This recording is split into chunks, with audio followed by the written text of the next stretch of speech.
right from now. If I'm not feeling any less so, I promise myself to treat myself and visit a nearby tower.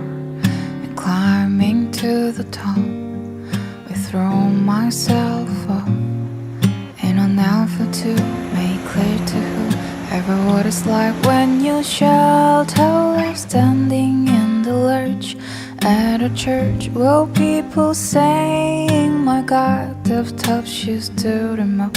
No point in us remaining, we may as well go home, as I did on my own, alone again. Naturally, to think that all yesterday I would cheer for bright and gay.